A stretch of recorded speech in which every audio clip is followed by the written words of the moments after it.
Hi, my name is Dan Sturdivant. I'm at the Massachusetts Institute of Technology. Today we're going to be talking about cryptography. Cryptography is a method of creating and sending secret messages in such a way that only the intended recipient can understand them.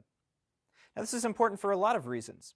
It's used in military applications, but today more and more it's used in both communications and in banking and lots of other places. Now, what we're going to be doing in the class is we're going to be creating three different devices. The first one is the Caesar cipher. The second one is one that's a little bit more sophisticated. And the third one is a machine that was actually invented by Thomas Jefferson, who was the third president of the United States. He used his device to actually send messages from France to people in the United States so that they couldn't be intercepted by European governments. Now, the device that we're going to be creating that's the Jefferson cipher actually has the same architecture as was used in an Enigma machine by Germans during World War II. So, you need to have a few materials ready to begin. Each student should have 3 cups and should have a few pieces of paper. I would like it if you could all just make sure that you have what you need now. Also, you need to split into pairs. Each pair of students should have a team number, and each student within that pair should have a color. It could be red or blue. So go ahead now, split up into pairs, choose your color and your team number, get your materials ready, and I'll see you soon. Thanks.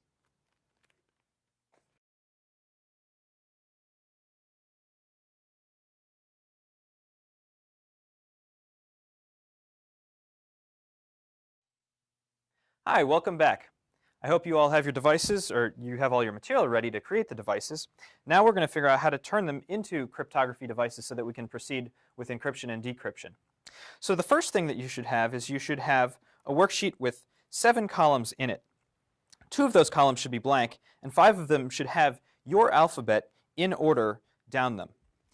Now the first thing that we're going to do is we're going to cut out one of the strips.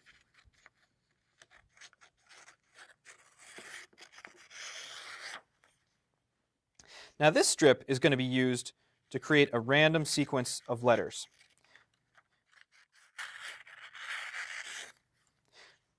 So what I want you to do is take this strip and cut out each letter individually and place it in a cup. So I'm cutting out the letter A, then I'm cutting out the letter B and C, and so on. Now, I have a cup full of random letters, and what I'm going to do is I'm going to use this cup to generate a random sequence for the 2 blank columns here. So I'm going to draw my first letter, which happens to be an H, and my second letter, which is an R, and I'm going to write them in, so H and H. Then I'm going to write R and R. I'll take a third letter. It's a V. So I write V and I write V. Now ultimately what you're trying to do is you're trying to generate a random sequence of letters down those columns. Now notice that you have 6 columns left. Each person in your pair will have 3 of these strips, so I want you to cut them all out. Now ultimately what you're creating is you're creating 3 cups per person. What I want you to do is take the strip and tape it around the rim of the cup so that it's good and tight. Then what I want you to do is take the other strips, which are, you have one more strip which is the letters in sequence and one more which is random. And what you should end up with is these 3 cups which can rotate against each other. The last thing I need you to do is to write your team number and your individual color on the bottom of each cup. So let's say I'm in team 4. I'm going to write the number 4 on the bottom of my cups, and I'm going to write the color red on the bottom of the cup. Now my partner is going to be blue, and my partner is going to write the number 4, but he might write the letter or the color blue on the bottom of the cup. So that's what you need to do. Why don't you go do that now, and then we'll talk when you're done. Thanks.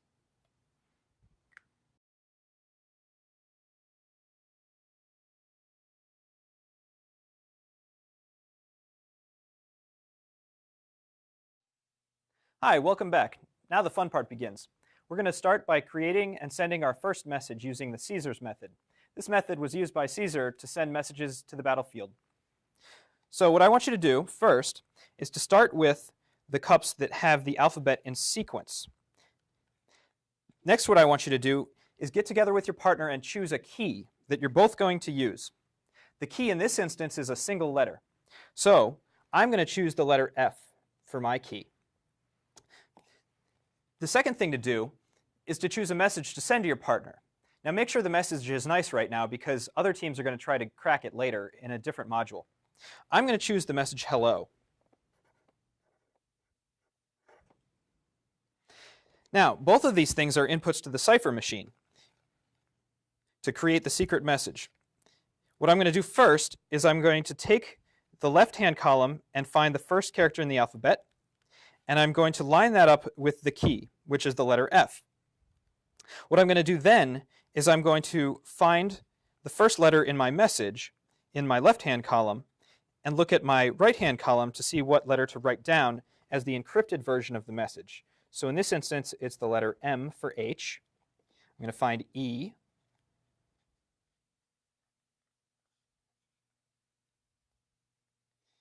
Which is J. I'm going to find the letter L, which is Q. Another Q for L. And then I'm going to find O, which is the letter T. Now, what you should do is you should trade worksheets with your partner. You should send them your encrypted version of the message, but not the original. Now, because your partner has the same key as you, the letter F again, and they have the secret, which is M, J, Q, Q, T, what they can do is they can take their cipher machine and they can decrypt it. So again, what they're going to do is they're going to find the letter A, and they're going to line it up with the key, which is the letter F, and then they're going to decrypt the message by looking in the right-hand column for the letter M, and looking to the left-hand column to see what the original letter was, which was the letter H, and so on. So you should be able to get the word hello out just by having the key and the secret message. So why don't you go ahead and do that now and come back and tell me how it goes.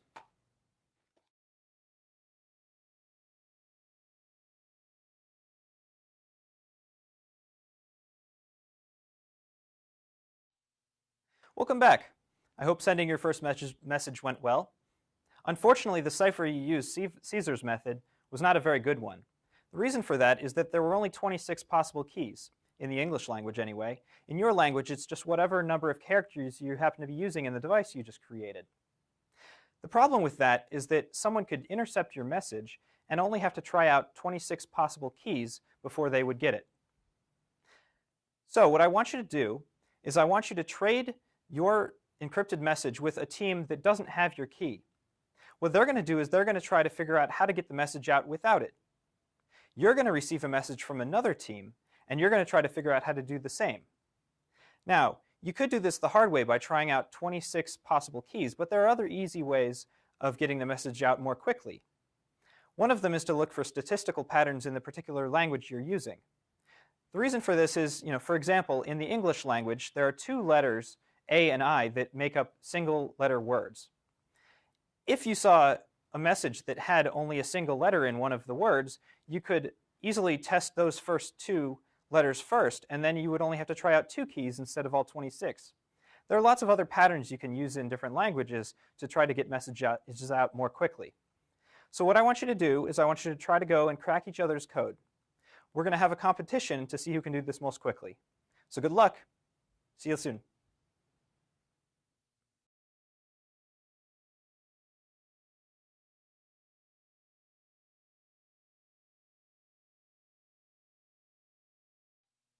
Welcome back, and congratulations to the winner.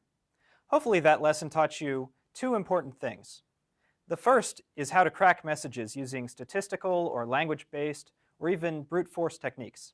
The second, and more important message, is that it's important to use strong crypto systems so that other people can't crack your messages.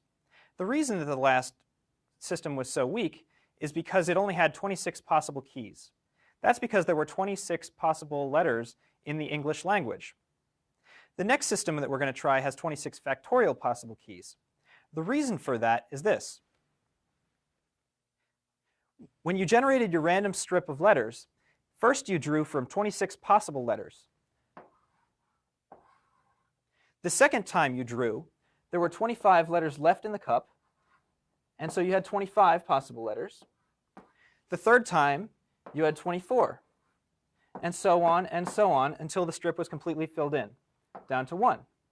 This number is equal to 26 factorial. Now we're going to use our random strip to do cryptography again in a much stronger way. So what we're going to do now is, instead of having the two columns having the alphabet in sequence, we're going to have the alphabet in sequence in the first column and the randomized alphabet in the second column. Now again, I'm going to demonstrate using the message hello.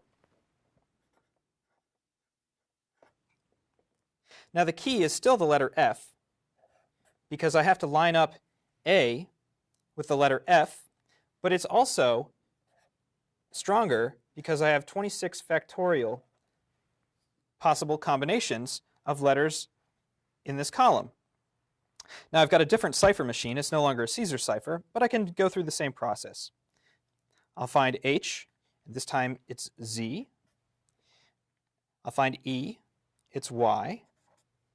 I'll find L, which is U. L is U again. And finally, I'll find O, which is R. Now we're going to trade messages. My partner has the same random strip around the right-hand cup as I do. I've handed them the secret, and they already know that the key is F. So my partner will line up F with A as before, and then we'll decrypt the message by looking in the right-hand column and then looking for the letter in the left-hand column. So again, I look for the letter Z in the right-hand column, which turns into the letter H. Then I look for Y,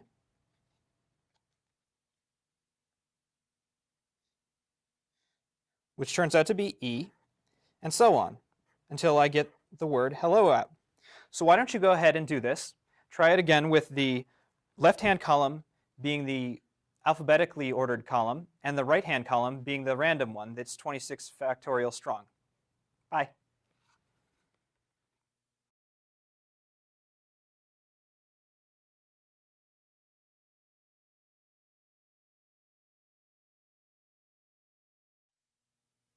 Welcome back. For our final exercise, we're actually going to be constructing Thomas Jefferson's wheel cipher. Thomas Jefferson was the third president of the United States and also was an inventor. This is the device that he invented. You can actually see it over here in this picture. What it is it's a sequence of plates that are numbered. The reason for the numbering is that the key that he used was actually the ordering of plates. So he and a friend would share a sequence of numbers that was the ordering, and then they would dial the message into the machine and then get a secret by looking at a different row. Now you've created this system already. I would like all of the red people to go to one side of the classroom and all of the blue people to go to the other side of the classroom. Now notice that on each cup you've actually written your team number. The team number corresponds with the number in Jefferson's plates. Now as a class, what you can do is you can choose a key that you share between you. Write it on a board, and then encrypt messages for each other. What you need to do is you need to order the cups that you have in the same sequence, and then you need to encrypt a message by putting all of the cups in the order and then rotating them so that you create the message that you want to send. So now we're going to send a message to the other side of the classroom. I'm going to take my Jefferson Wheel cipher and pick a key. The key is going to be the ordering of the cups. So I'm going to use cup 3. Then I'm going to use the cup 12. Then I'm going to use cup 2. Then I'm going to use cup 4. And finally, I'm going to use cup 13. Now, once I've placed all these cups in the proper order, I'm going to pick a message. Once again, I'm going to use the word hello.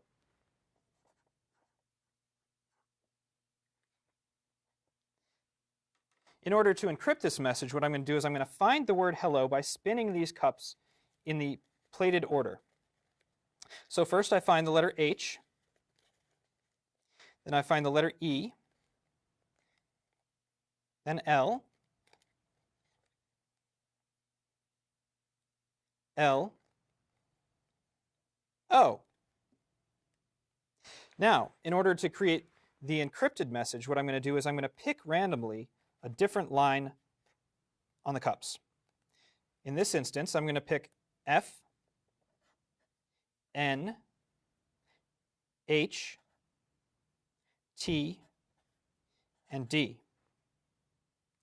Now, the red team on the other side of the classroom should have the same key. Again, the key is 3, 12, 2, 4, and 13. If the red team arranges their plates in the same order, they should be able to get the message out. The reason for this is because if they have F, N, H, T, D, they should be able to find that sequence of letters and then search through the entire cup until they happen upon a message that's in the language that you speak. In my instance, hello. So as a classroom, I want you to split up now and create messages for the other side of the class. Encrypt them, send them, and then decrypt from the other side.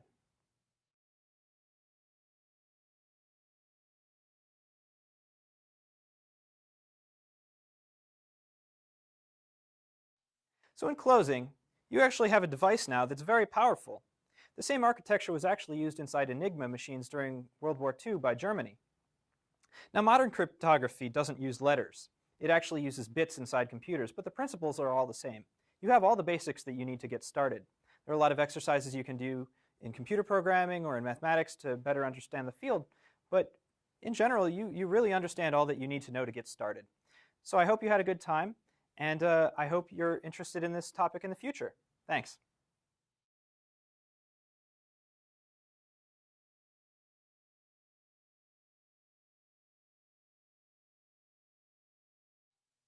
Hi, this module is about cryptography, which is the field dedicated to understanding how to encrypt and decrypt messages. The idea is that you can encrypt a message and then send it to someone in public in such a way that only the intended receiver can understand it.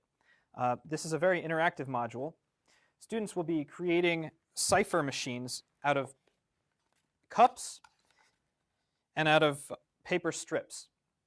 So they'll be creating these devices and rotating them against each other to create secret messages, send them to other people in the classroom, and then decrypt them. In one of the modules, they'll actually be cracking each other's messages to see why it's important to have strong encryption and to learn about cracking techniques. And they're going to end up by creating a device that was invented by Thomas Jefferson a few hundred years ago to actually send messages from France to the United States when he knew that European countries were intercepting his messages. This basically introduces all the key concepts in cryptography. It doesn't involve too many materials, but there are a few things that you need to be aware of. The first is that they need to be able to create this device, which is a cup with a strip around it. The strip contains every letter in the English alphabet. Now, you can create this for any alphabet that you want. The key is that the strip has to fit around the cup perfectly, and all the letters have to be evenly spaced. So the way that I did that is that I created a grid with all of my letters in a row and did it in such a way that it was the same length as the circumference of the cup. The way to do that, or the way that I did that, was in the application Excel, spaced the columns appropriately. Another way to do that is just with a ruler and knowing the number of letters in your alphabet and knowing how wide your particular cup has to be, you could measure it and make sure that it lines up right. But that's a very important thing to get right before the classroom experience. Now, the materials that you need in the class are, for each student or pair of students, a pair of scissors, some tape or some glue, and some of these strips of paper, some of which are going to be blank and some of which are going to have your alphabet. Each student is going to have, I guess, 5 that have the alphabet and 2 that are blank. So those are all the materials that you need, and I hope that you enjoy the module.